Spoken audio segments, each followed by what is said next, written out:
Hello, good morning. Welcome, everybody. Hello, welcome. Welcome to those in the room. Please grab a coffee and settle into the morning. That is exactly how I feel. Okay, so good morning and a big welcome to those of us joining online today. It's great to have you with us and excited to see what we'll be exploring today. To those of you I haven't met, my name's Judith and I'm one of the members here at One Church. I might have served you coffee before, like the wonderful Michael and Chloe are doing today. But the main thing is just to give you a big warm welcome. If it's your first time, if it's you've lost count of the number of times you've been in the room, you are just as welcome. And if you leave today feeling loved and welcomed, then that is a good result. So today, you can expect a service around the theme of abundance. The brilliant Fran, not Flan.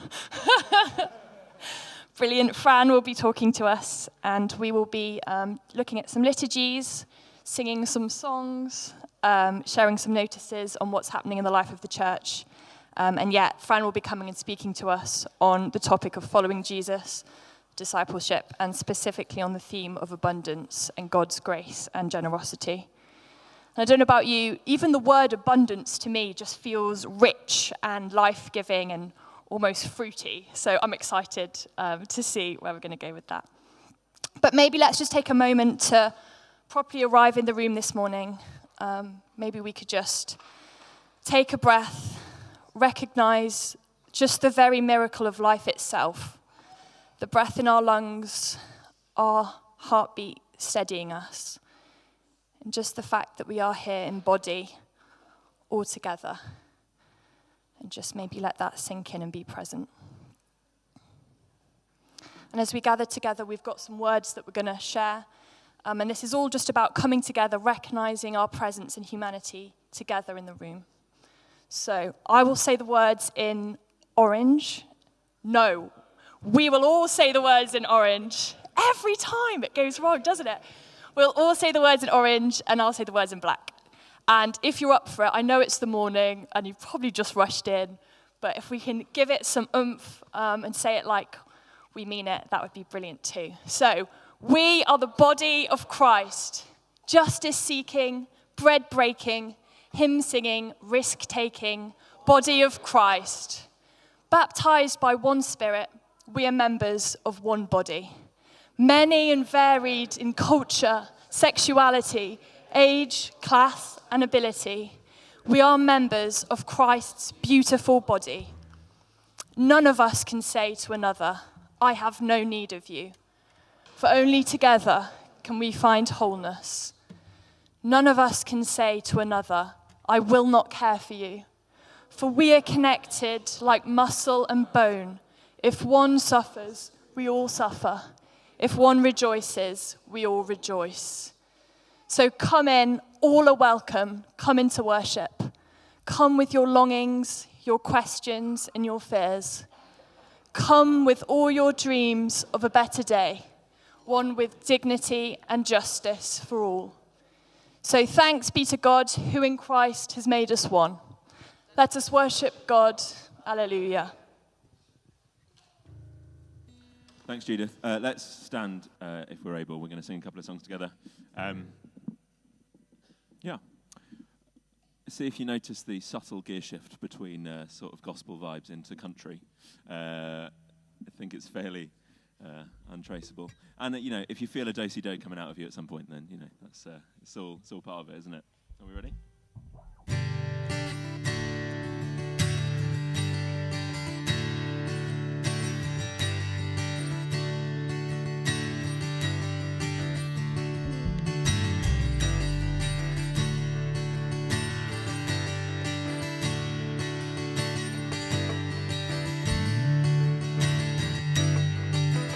Holy, holy, God of our faith, you are welcome in this place. You are welcome in this place. Holy, God of our faith, you are welcome in this place. You are welcome in this place, and come fill our hearts up. Come fill our hearts up with your presence. Come fill our hearts up. Come fill our hearts up with your presence. Sweet Lord, sustain us. Sweet Lord, sustain us. Holy, God of our faith, you are welcome in this place. You are welcome in this place. Holy, God of our faith, you are welcome in this place. You are welcome in this place. And come fill our hearts up. And come fill our hearts up with your presence. And come fill our hearts up. Come fill our hearts up with your presence. Sweet Lord, sustain us. Sweet Lord, sustain us. And you carry me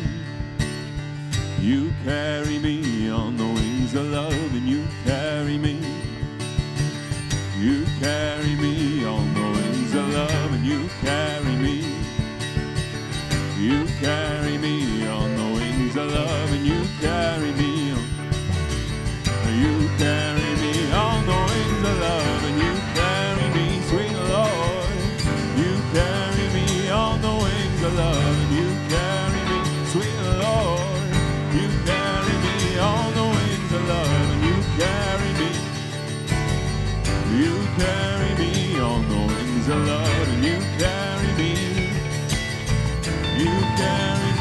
come fill our hearts up. Come fill our hearts up with your presence. Come fill our hearts up. And come fill our hearts up with your presence. Sweet Lord, sustain us. Sweet Lord, sustain us. Sweet Lord, sustain us. Sweet Lord, sustain us.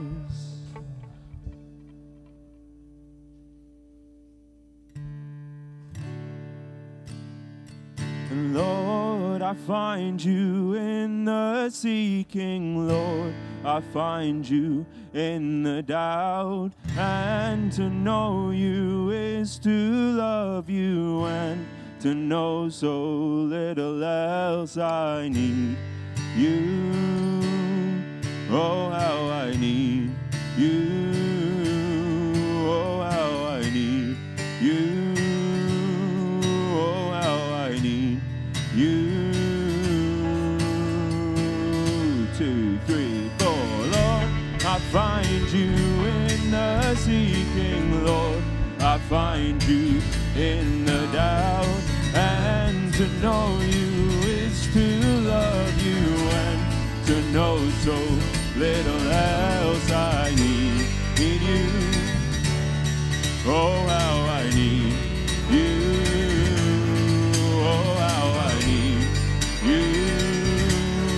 Oh, how I need you. And Lord, I find you in the morning, Lord. I seek you every day.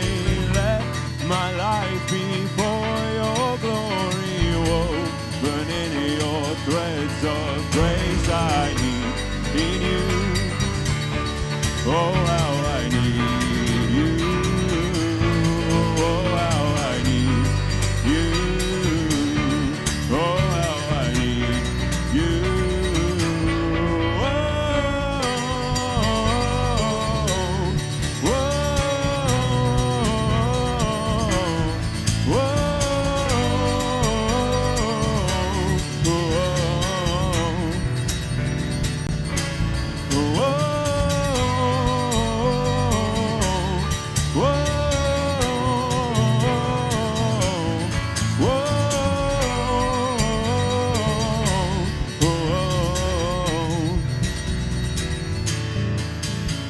And like glorious light, I will go where you shine. Break the dawn, crack the skies, make the way bright before me. In your light, I will find all I need is you. And like glorious light, I will go where you shine. Break the dawn, crack the skies, make the way bright before me. In your light, I will find all I need is you. And oh, how I need you. Oh, how I need you. Oh, how I need you. Oh, how I need you. Oh, oh,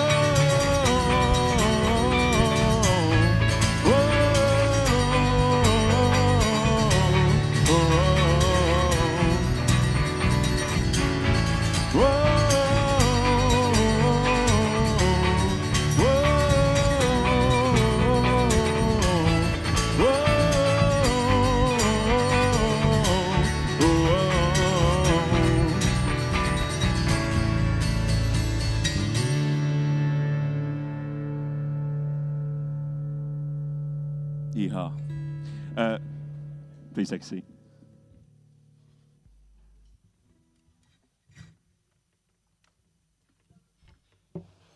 Hello, there we go.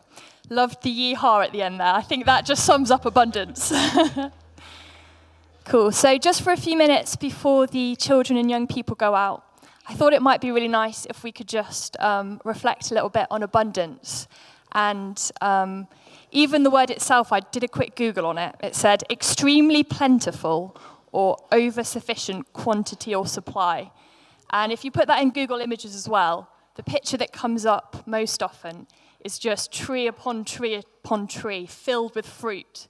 It's almost so much that the branches are heaving under the weight. So this idea of overflow and just multiplying.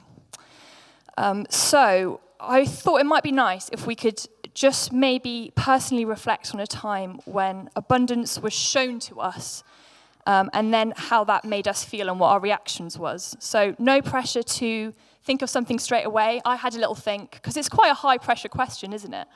When was abundance shown to me? And I think abundance can look like very in little ways as well as huge, life-changing, jaw-dropping ways. So the first one I thought of was a little meme I saw on Instagram, so I don't even know if it's a true story, but it was somebody going into a coffee shop, and they clearly were counting their pennies, and they asked for their coffee, and they said, does it cost more if I have it with oat milk?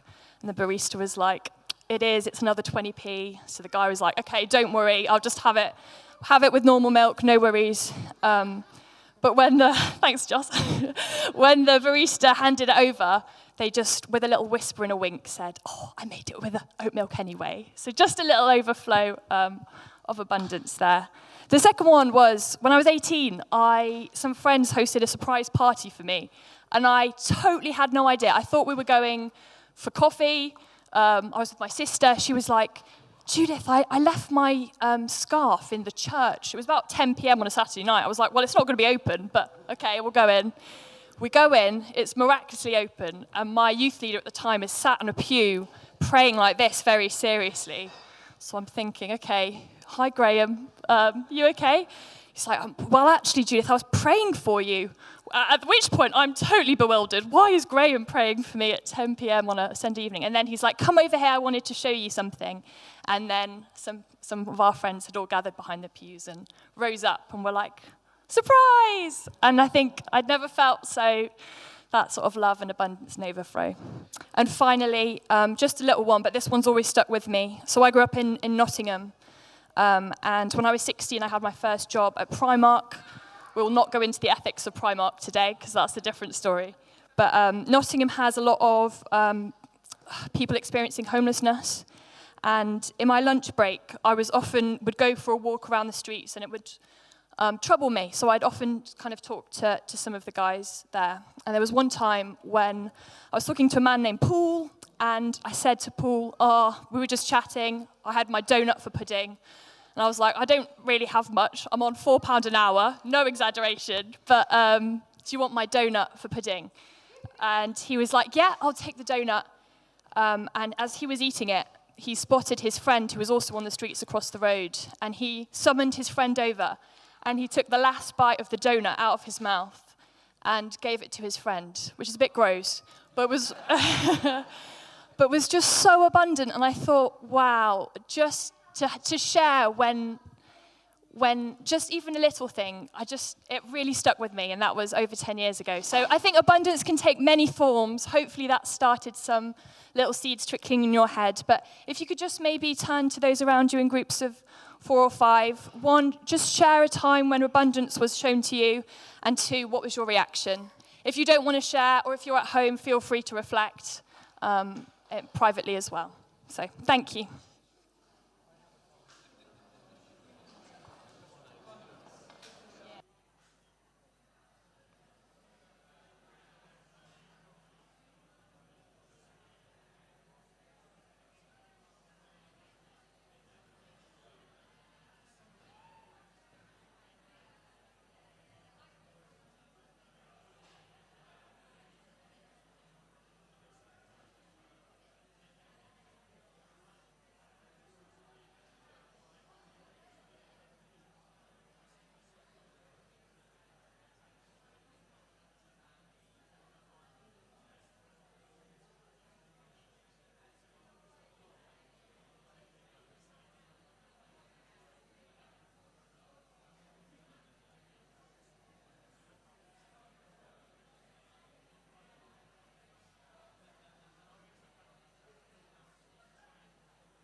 Thing.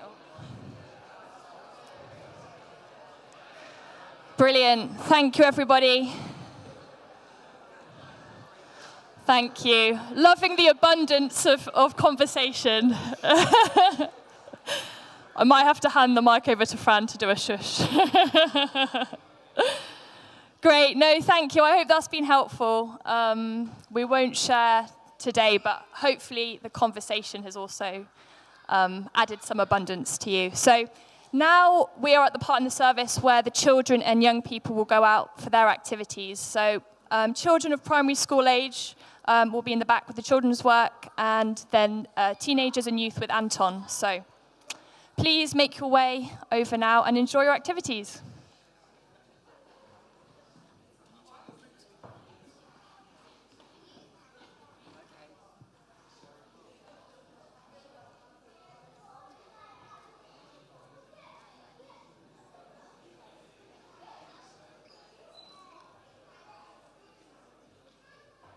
Brilliant. Okay, and as that's happening, we'll just go through a few notices of what's happening in the life of the church as well. So hopefully that will be useful. So straight after the service today, we have our monthly community meal. So a whole bunch of people will gather together in the back room over there. We'll have some delicious food. I think we are good on volunteer numbers, but with an abundance mindset, if you are free and you want to join, you can never have too many people, even if you just have a meal and chat to the people in the back. So straight after the service today is the community meal. This evening at 6:30 p.m, right here, we've got our Teze service. So that is led by our brilliant friends from Citygate Church. And that is just quite a simple, reflective time of simple songs and silent reflection for around an hour. So if that sounds like that's something that would bless you and add to your day, you're very welcome. So that's the stuff on today. Next off is Saturday the 3rd of February, which is 2 Saturdays yesterday, if that makes sense. So not this coming one, the one after. No. Yeah, so Saturday, 3rd of Feb is our feast of St. Bridget. So they were known for turning water into beer. And it's a time where you traditionally share pies and ale. Yes, pies and ale. So a nice hearty meal. In the email, there's a link to sign up and also join in. So if you want to bring a pie or volunteer on the day or just turn up, you'd be super welcome. And I know the feasts are a really important part of our sort of calendar of living in tune with the seasons here at One Church. So I believe it's the time of year linked to midwinter, hence St. Bridget. Cool, but the morning of the Saturday the 3rd, we also have something that you can get involved with. So this is a cleaning and cake session. I'm trying to see if Alex is here. I can't see him. But from we like to do lots of stuff in the community and projects. So one of the things that's a group of us have been working on that's really exciting is housing an Afghan family who are resettling here in the UK. And the latest update I heard is that they might be with us as soon as the start of Feb. So this might be, we clean the house, we do the garden, and they arrive shortly after. So that's 9 a.m. to 12:30 on the Saturday morning. And again, if you want more details, come find Fran or Dave or myself, and we can point you in the right direction. But could be a very lovely Saturday. You could do some cleaning and cake in the morning, and then have your feast and pie in the evening. And finally, final notice is to do with Fran. 2 things with Fran. First off, the Lent journey group that you're running. So that is starting on the 20th of March and will run for around a month. And if you're new and maybe want to ease into a journey group with a defined ending, that might be a nice one to try. And secondly, if you're new or if you've been coming a while but you want to get a little bit more information, maybe join a journey group or sign up to our email. Fran's got these brilliant welcome cards, so she will passionately thrust them into your hand, and you can sign up for some more information there. So that's everything. Hopefully that has been useful. I think it might also be nice now just to take stock. I found another liturgy. So this one is from the Iona community. I don't know those of you who are aware of that. I'm looking at Tim because I know he went there last summer. But yeah, a beautiful community on a remote island in Scotland where people choose to live very simply and in community. And this is one of their morning liturgies. So I think it's based on a psalm to do with singing, but let's give it a go. I'll say the ones in black, and we'll also say the ones in orange, and then we'll end up with our second round of worship. So, as we greet with wonder and uncertainty the coming and the happiness of this new day, how can we keep from singing? As we see holiness in ordinary places, where people in all their depth and mystery work and play, laugh and cry, where life is cherished, sustained, and handed on, how can we keep from singing? As we oppose all that denies life in its fullness and variety in our lives, our communities, our world, how can we keep from singing? As we weep over injustice, rejoice in goodness, and love outrageously, how can we keep from singing? And finally, as we affirm our hope for tomorrow and our faith in the indefinable, how can we keep from singing?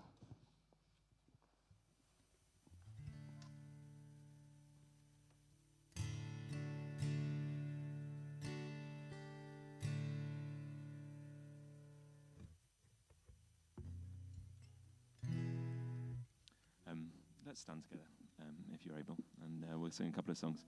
First one, Sam introduced to us a couple of weeks ago. It's called The Gravity of Love.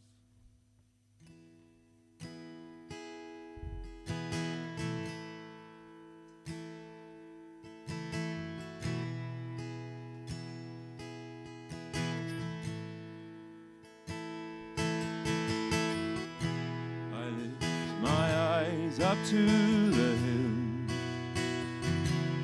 This my morning song, where my strength comes from. I lift my eyes up to the hill, and this my evening song, where my help comes from. And this is the gravity of love. Just as the moon follows the sun, you're all around me. You're holding everything. This is the hope of every land. Just as the universe expands, your love is reaching. You're holding everything.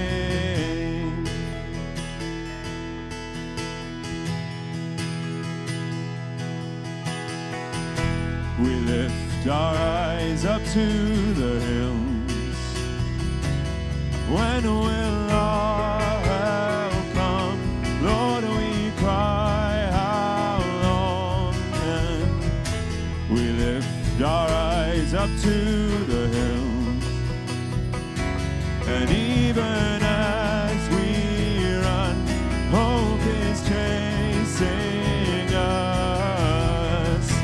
And this is the gravity of love. Just as the moon follows the sun, you're all around me. You're holding everything. And this is the hope of every land. Just as the universe expands, your love is reaching. You're holding everything.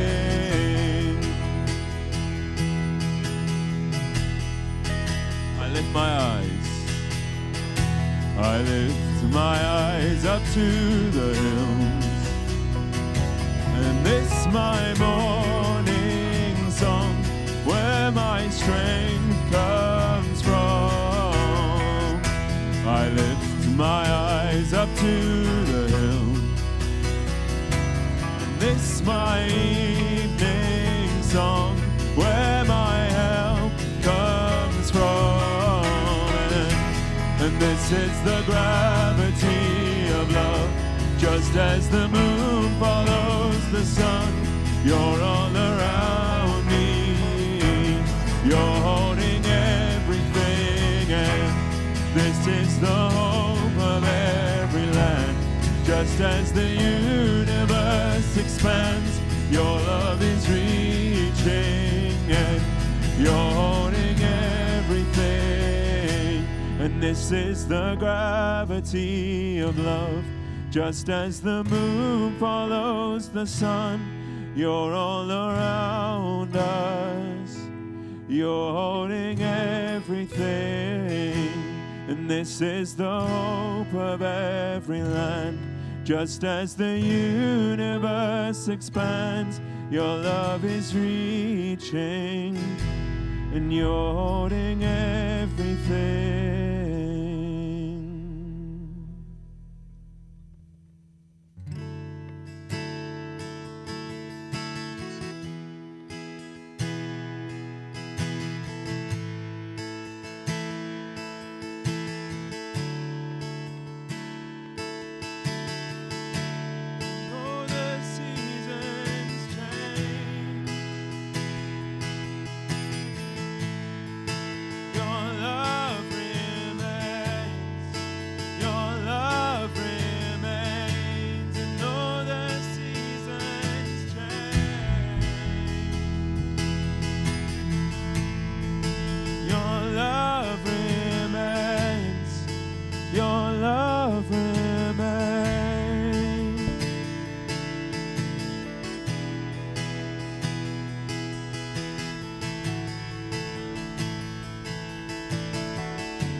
Music changes and the songs we sing, we still lift our praises to our loving God and King. And though the music changes and the songs we sing, we still lift our praises to our loving God and King.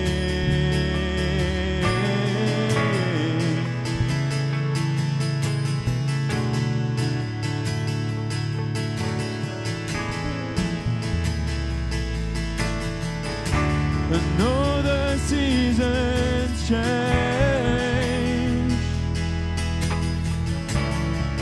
your love remains, your love remains. And though the seasons change, your love remains, your love remains.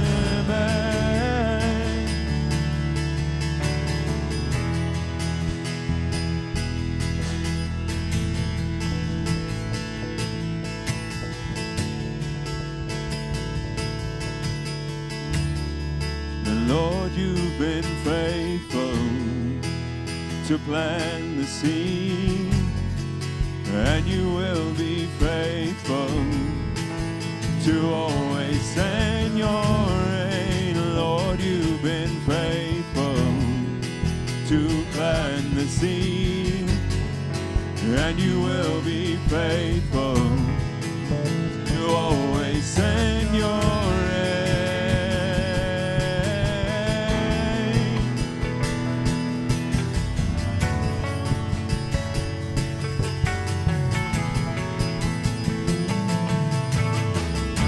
And though the seasons change, your love remains, your love remains. And though the seasons change, your love remains, your love remains. And though the seasons change, your love remains, your love remains. And though the seasons change, your love remains, your love remains.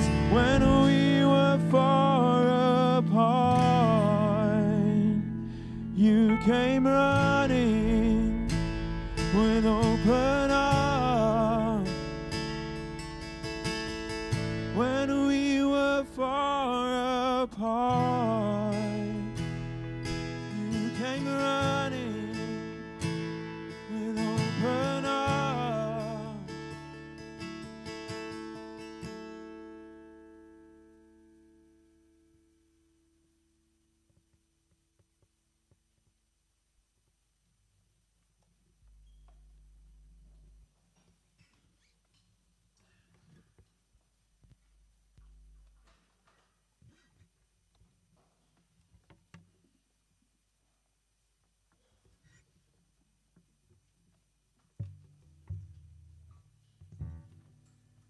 People, hello, lovely people.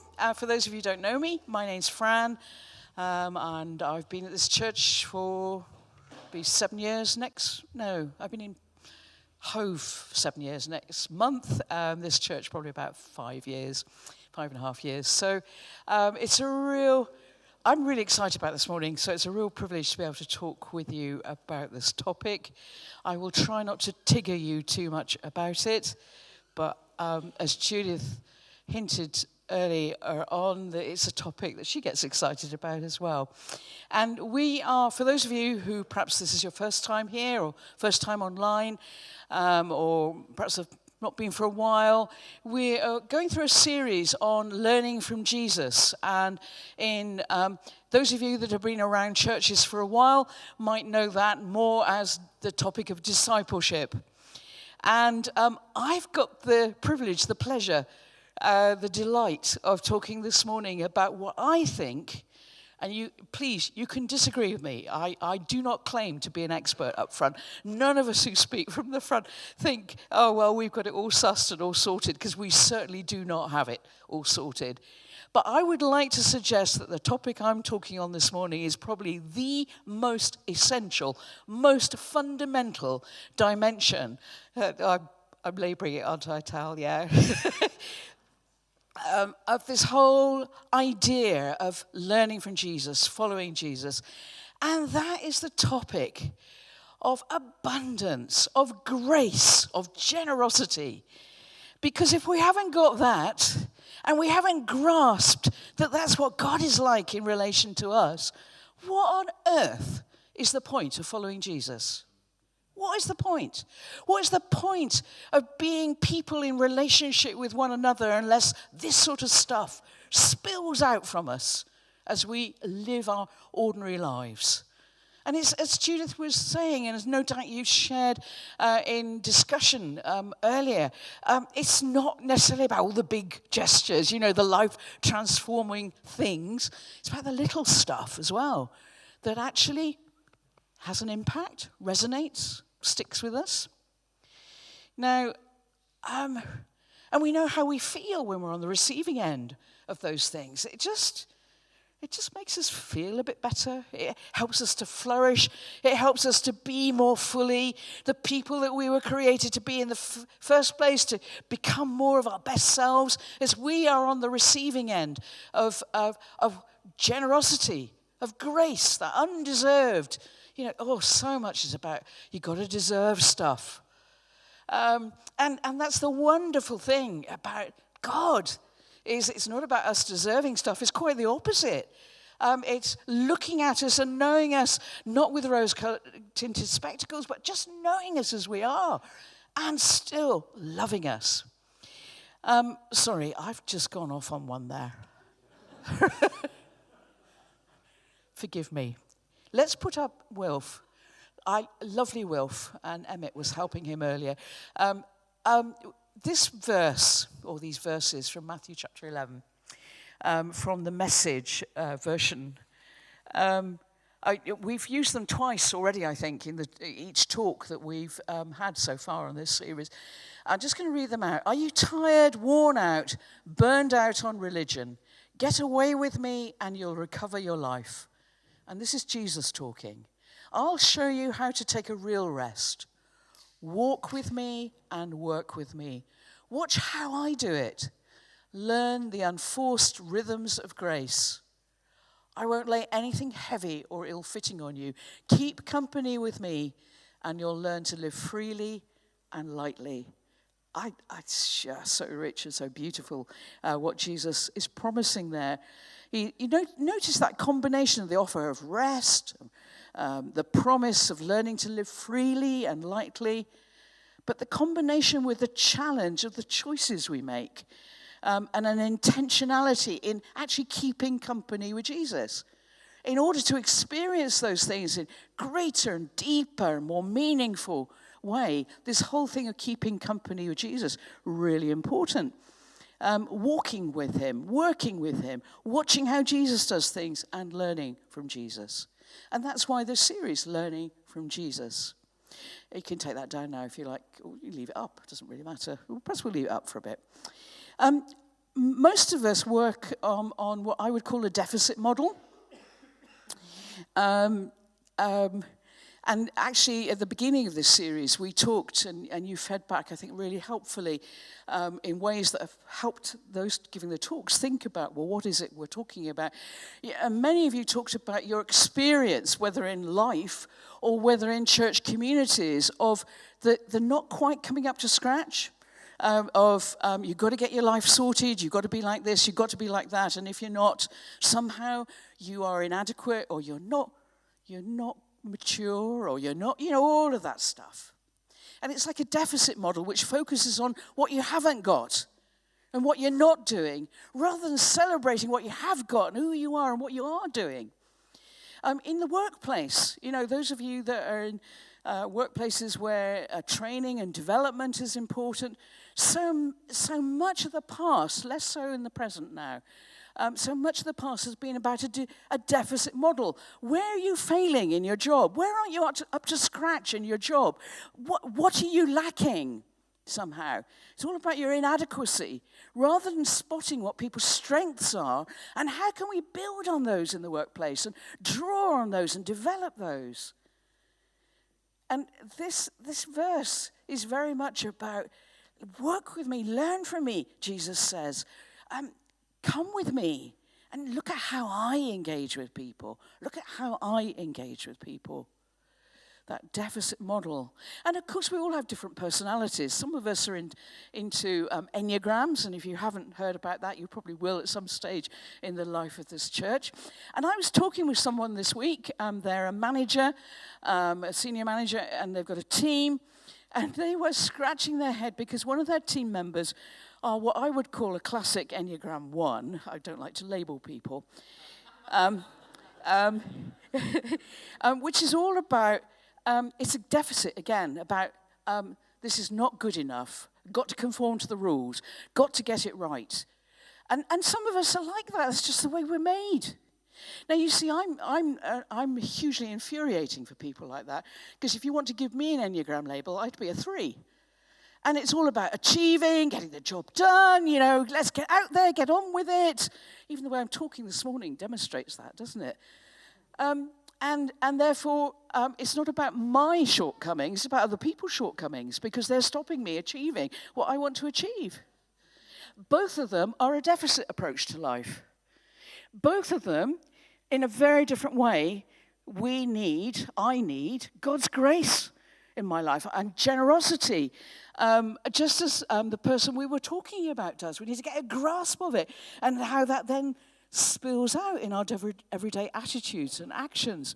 There's an awful, and I think it is awful, I think it's criminal, bit of theology that does the rounds called prosperity theology. And some of you may have come across it, which is really a transactional approach to God that says, if I live my life keeping all the rules, doing all the right things, then God will bless me materially. And if you see that I'm doing well, prosperity-wise, and I'm healthy, then I'm a good Christian because I'm doing all the right things. It's like put the money in the slot of behaviors and out comes prosperity and wealth, prosperity and good health. That is so not what God is like.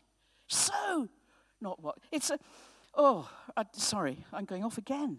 I must stop it. I got up early this morning. It's not good for me. Thank you. For those that didn't hear that, let me just repeat that. Josh said I was doing really well. Thank you. It's described as a prosperity gospel. What we need is a generosity gospel, don't we? A grasp of God's generosity, and also generosity towards one another. Generosity towards one another. If you put up the next slide, Wilf. I think Dave brought this to my attention, but I think he actually highlighted it when you last spoke, which is this. I love this quote. Discipleship is the process of becoming who Jesus would be if he were you. It's a bit hard to. It took me a while to get my head around that. Again, perhaps that's early morning stuff, but it's about the process of how. It's that journey, isn't it, of becoming more fully ourselves. If Jesus was us, what would that look like? If Jesus was Joss, or Jesus was Ryan, or Judith, or Lydia, or anyone here, what would that look like? Because that is the best version of ourselves, the fullness of who we are. And if that's the case, then probably the best person to learn all this stuff from is Jesus, where we started. So if you want to take that down, that's fine. Thanks, Wilf. So I'm going to focus a little bit on Jesus and God, because if we want to know what God is like, we need to look at Jesus, don't we? And if we want to know what God desires for us, we need to look at Jesus. And if we want to know how God feels about us, we need to look at Jesus. So if we put up the next slide, very familiar verses to many of us. Jesus said, I've come that you may have life. Oh, great. Excellent. Everyday life. No. Life in all its fullness. And then probably my very, very most favorite verse in the whole Bible. Because that's what Jesus wants for us, what God wants for us, that we might have life in all its fullness. But how God feels about us, how Jesus feels about us.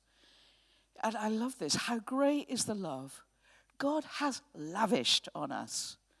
Not a little trickle here or there, but lavished on us.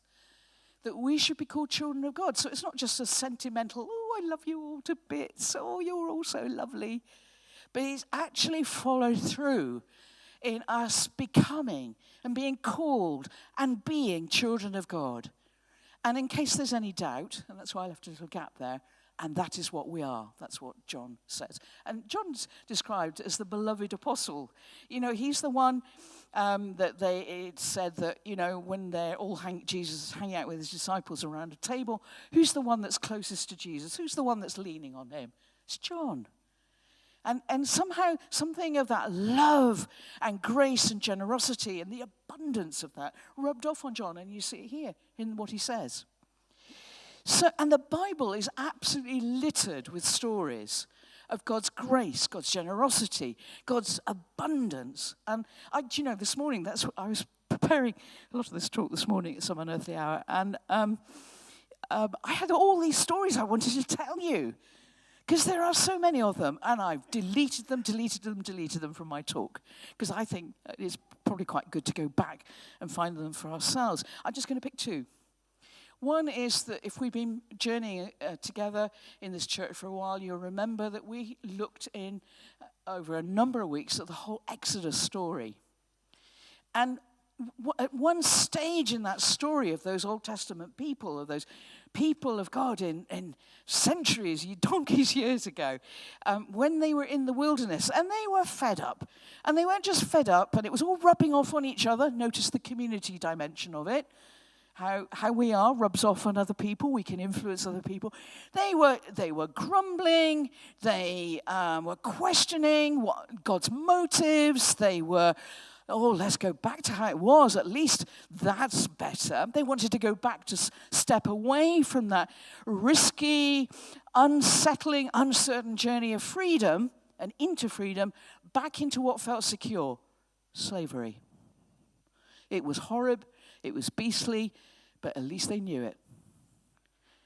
That speaks to me sometimes. I think we can be like that. It's so much easier not to face the challenges that come with pursuing freedom and not take the risk of what that might involve. But in that, notice God's grace-filled response. And rather than, okay, you've had it, go back if you want to then. I'm turning my back on you. What God actually does is day in, day out, supply them with absolutely what they need in terms of food and sustenance. And by the way, travels with them. Doesn't throw a hissy fit, but actually continues to travel with them. But my second story is the one I am foolishly excited about, because after all these years as a Christian, I've suddenly noticed something in it. And it's a very simple something. There's a story in the New Testament, in John's Gospel and in one of the other Gospels, about Jesus feeding 5,000 people. It's quite a familiar story. All these people have been following Jesus all day. They're tired, they're hungry, and there's a huge crowd. And the disciples say, good people management skills here, send them away. Let them fend for themselves. They'll be all right. Don't you bother, Jesus. Whatever they said, it was something along those lines. And they didn't get it that Jesus wanted to feed them. And you have this story where everybody's fed, and at the end there are 12 baskets of food picked up. And it's those 12 baskets of food that have struck me. Well, not literally. Please don't start throwing things at me. Those 12 baskets of food, because, and rightly, all the commentaries that you read talk about, the 12 is symbolic of the 12 tribes of Israel and the completeness of, Jesus' provision. But I was thinking, 5,000 people, a lot of people with questionable morals, dubious lifestyles, very different agendas for being there in the first place. Not all because, I want to follow Jesus, but curiosity or, a day out, or come to mock or whatever. And Jesus still feeds them. There's no deserving, undeserving. And then the bit I love best is those 12 baskets. If Jesus was God, he would know how much food was necessary for everyone to be able to have enough. But there were 12 baskets left over. Is that not amazing? That's a picture of God's abundance and grace and generosity. And then not only that, but those that food left over. We're very British, some of us. When you go out you have a meal with someone, or you're having coffee and cakes, there's one cake, chocolate eclair left. Or there's one portion left of that amazing vegetarian curry. And you really want it. But what do? Would anybody like the last, piece of this? And Jesus removes the necessity to do that. Because they must have been stuffed to the eyeballs with that food. You know what it's like? You're in a crowd, you're hungry, you've been out all day. So they're really stuffed full, and there's still 12 baskets left over. I just think that is an amazing, amazing, beautiful picture of what God is like. It just gets me. So, what about us? As I said, right back at the beginning of this series, a number of people fed back in terms of their experience of this topic of discipleship, of learning from Jesus in practice. And some of those experiences have not been good ones. They've left us feeling, what's the point? Or left us feeling discouraged rather than encouraged. Left us feeling less than in some way. And that's why this topic of grace and generosity and abundance is so important, because the three are linked. So what about us? What's our motivation? What's our driver when we are relating to one another? One of the things that was one of the areas that you fed back on, saying you wanted to explore, what does this discipleship bit look like in relation to one another? I've read the books. I've done the courses, how we disciple one another. It's all very, isn't it? Isn't it, Justin? Yeah, it is. And there's some good stuff in there. I'm not knocking it all. But I want to ask, what's the motivation? What's the driver for us in that? Is it sometimes control? Is it sometimes a sense of superiority? I'm a bit better. I know. Is it sometimes envy? Or is it the Jesus approach, which is wanting people to experience life in all its fullness? It's as simple as that. What's our motive? Why do we seek to be alongside each other? And we're encouraged to do that as Christians, alongside people in our lives and people in this church community. Why? What's our motive? What's our driver? And what's our attitude? Are we wanting others to flourish? That's another of those words. I love the word flourish. Are we wanting others to flourish, to grow in freedom? Freedom to enter into the fullness of their best selves. It's not about trying to change people to be like us.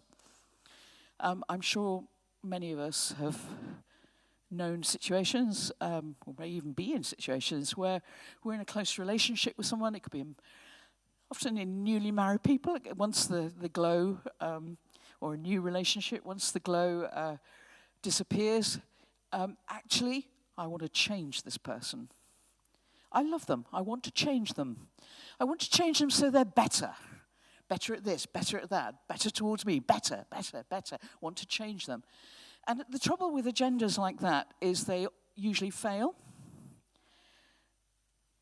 We flourish, don't we? We all flourish if we know that we are loved, we are valued, we are accepted.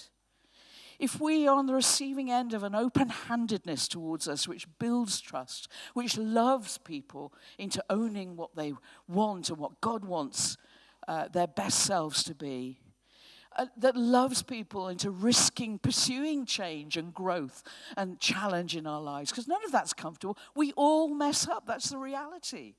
We all have a lot. One of the things I don't like about standing up here is that somehow, once I preached in Bath Abbey, and the pulpit was about as high up there, looking down on people, and even standing up front here, it can feel like somehow you've got it sussed, that you know better.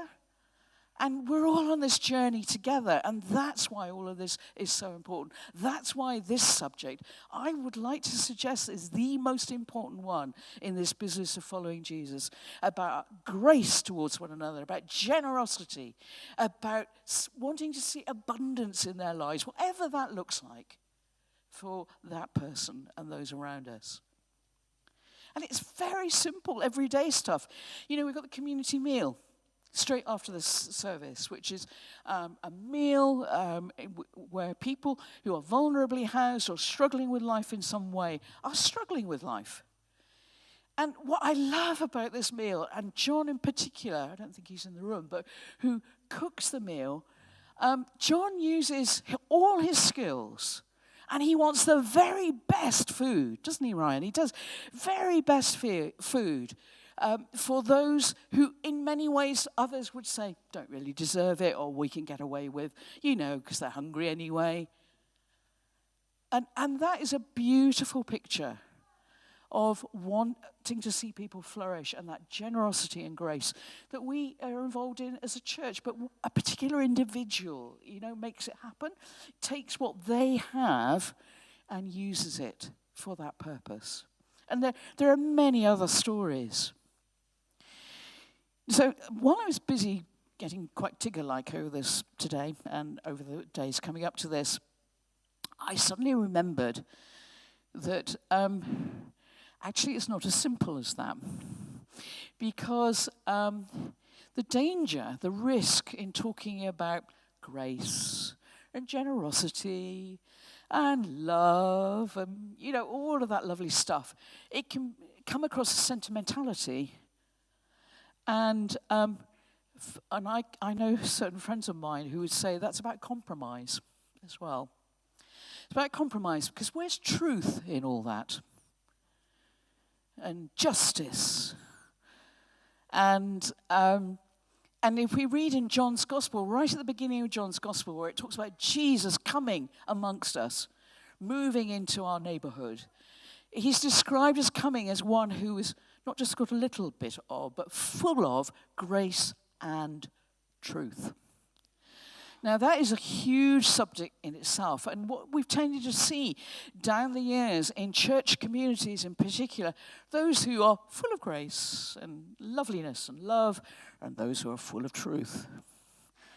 And actually, one of the hardest things is holding those two together in creative tension. And I am not going to try and explore it in great detail this morning, but I'm going to get the journey groups to, certainly. And I would encourage you to be wrestling with it. But I do know that Jesus came as one full of grace and truth. And most of us don't need telling when we've got it wrong, or telling when we're messing up in our lives, or telling where, our default is always a certain way of being. But when we're loved, when we know we're loved, that often gives us the courage to face and to own where we're at, and to risk change. And I guess the debate in all of that is about how and when and where challenge comes in that. And that's not an easy thing. Remember, we all have personality biases in that.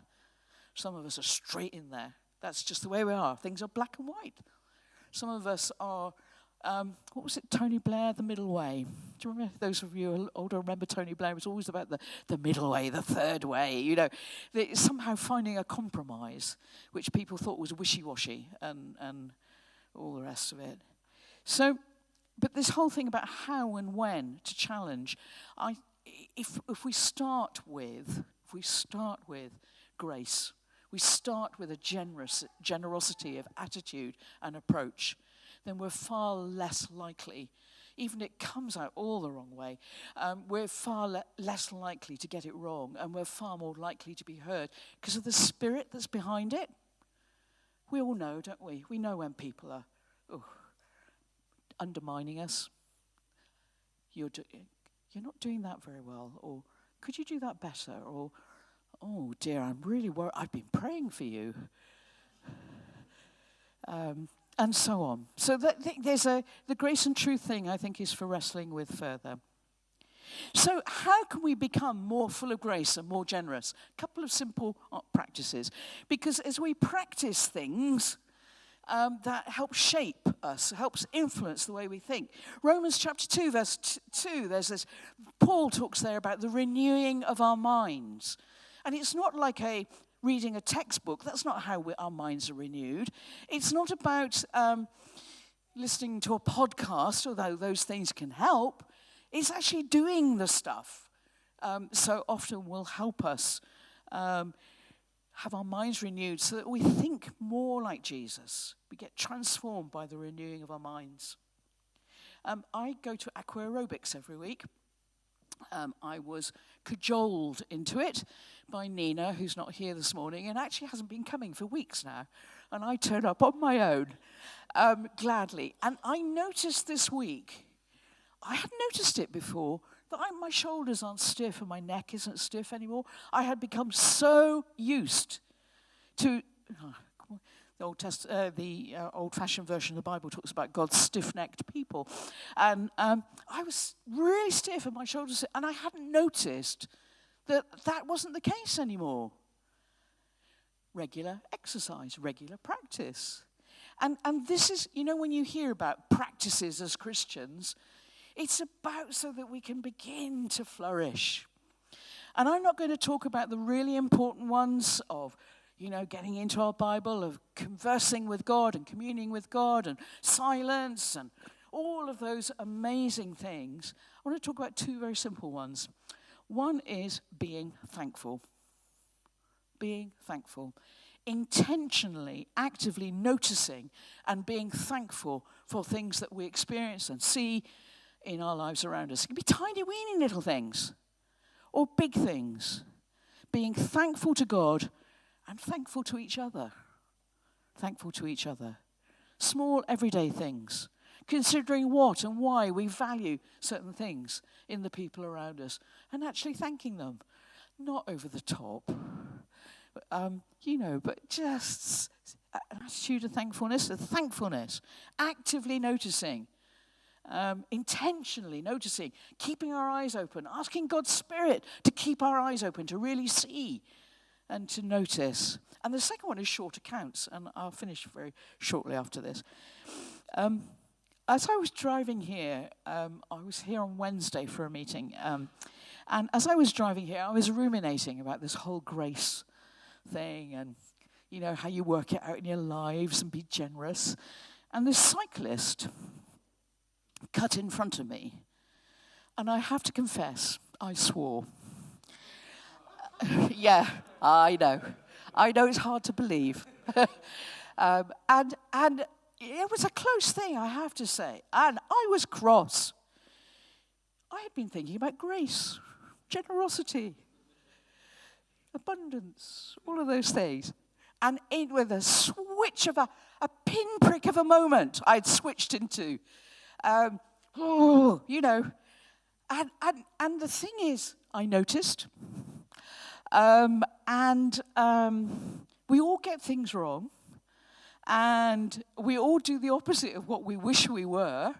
And interestingly, even here on the way this morning, someone was so slow, and I was chuntering away behind them in my car. Come on!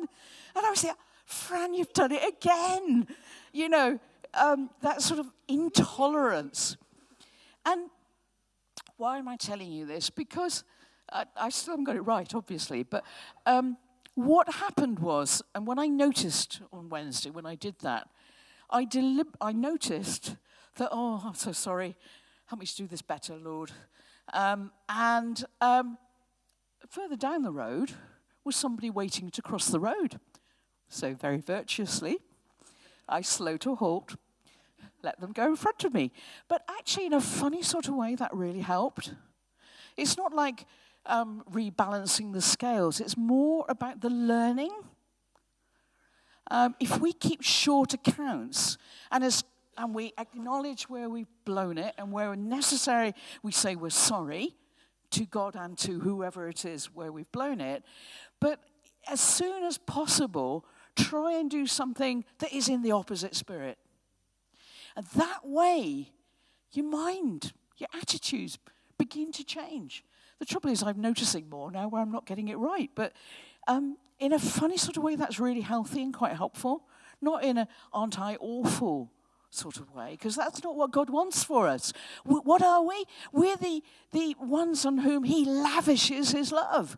He doesn't want us as miserable worms, contrary to what some churches sometimes teach, some of our old-fashioned hymns. He wants us to flourish. And ways in which we can do that is by practicing being thankful, and secondly, keeping those short accounts. And if we can't shift these practices, then ask one another for help. A bit of checking in with each other, a bit of praying for each other, a bit of, if we've got patterns and behaviors in our lives that are to do with pain and scars and trauma in our lives, then get some counseling help. We don't have to stay where we are. God wants us to flourish. He wants us to know abundance in our lives, the fullness of our best selves in relation to one another. Could you put that last slide up, and then I will finish. I've gone on for more than long enough. Are you tired? Are you worn out? Are you fed up with religion, really? Are you burned out on religion? Jesus' invitation to us this morning and every moment of our lives is, come to me, get away with me, and you'll recover your life. I'll show you how to take a real rest. Walk with me and work with me. Watch how I do it. Learn the unforced rhythms of grace. Rhythms, patterns, lifestyle, practices of grace. I won't lay anything heavy or ill-fitting on you. Keep company with me, and you'll learn to live freely and lightly. And by the way, Discipleship is the process of becoming who Jesus would be if he were you and I. The context of all of this stuff, this series on learning from Jesus, on discipleship, of trying to work it out in our own lives and in our relationships with one another, is this beautiful, beautiful, beautiful reality of grace and generosity, and that resulting in people experiencing abundance, grace and generosity in our lives. And if we can't grasp it for ourselves, how on earth can it spill out from us towards other people? And we're all learning in this, and we're all growing, and we're all have our struggles in this. But that's the beauty. I think that's the beauty of One Church. I think One Church is a beautiful community with all our quirks and our baggage and our histories and our stories and our strengths and our everything that we bring. It's a beautiful community of people. Let's express that. Let's share that. Let's be that to one another and to those around us that we encounter in our everyday lives. So personally, I think this is essential. I don't think it's negotiable. I think it's one of the non-negotiables that God brings, because God is full of grace and truth and beauty and generosity, resulting in abundance. And I must stop because I am enjoying this far too much. Thank you. Thank you, Fran. If we're all willing and able and want to, shall we stand and just do a final song?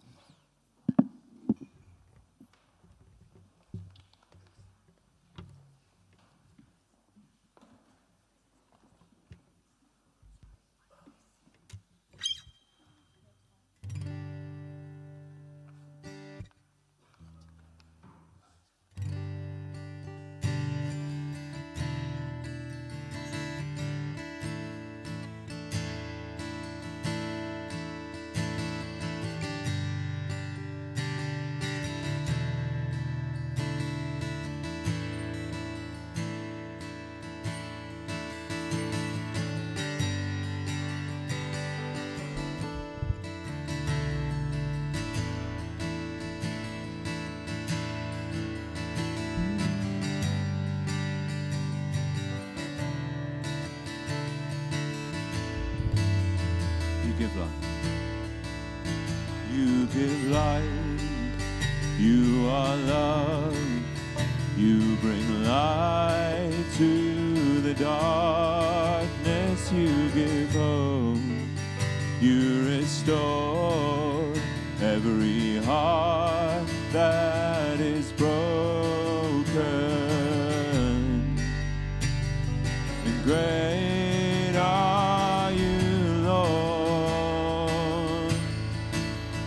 it's your breath in our lungs, so we pour out our praise, pour out our praise. It's your breath in our lungs, so we pour out our praise to you only, God. And great are you, Lord.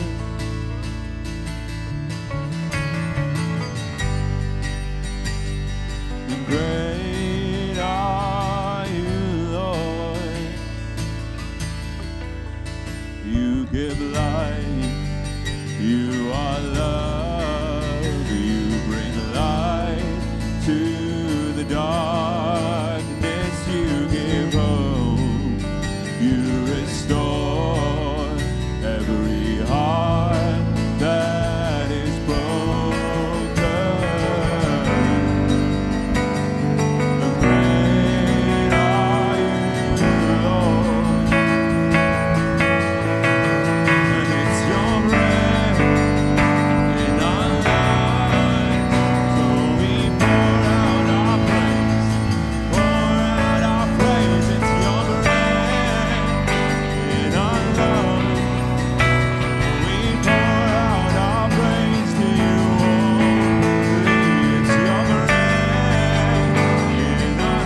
shout your praise.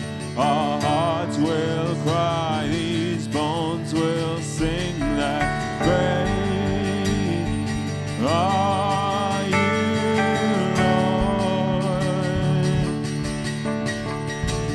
And all the earth will shout your praise.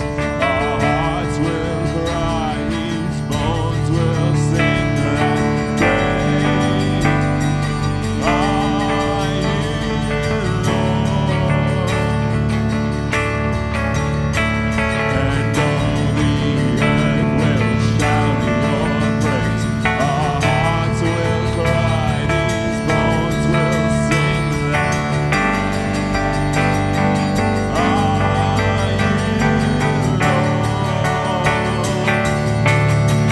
and it's your breath in our lungs, so we pour out our praise. It's your breath in our lungs, we pour out our praise to you, Lord. It's your breath, so we pour out our praise. Pour out our praise, it's your breath, our love. We pour out our praise to you, only God. Great are you, Lord.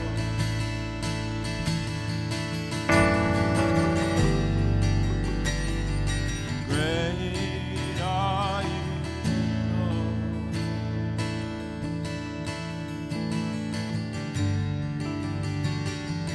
Great are you, Lord.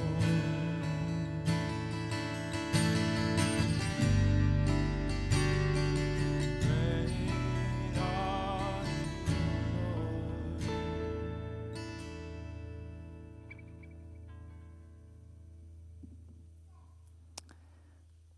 Amazing. So yeah, generosity, grace, abundance. I hope that today something has touched you, and that even if it's just a little morsel of understanding abundance in a different way, or reflecting on how that's touched you this morning, I hope that it has blessed you, and that you will notice maybe some moments like that in the week that comes. So just to wrap up, welcome cards. If it's your first time, please come and see Fran. We'd love to get to know you more. Tonight is the Teze service, 6:30 p.m, and the community meal straight after the service. But thank you so much for being here. You're so welcome, and have a wonderful week. Thank you.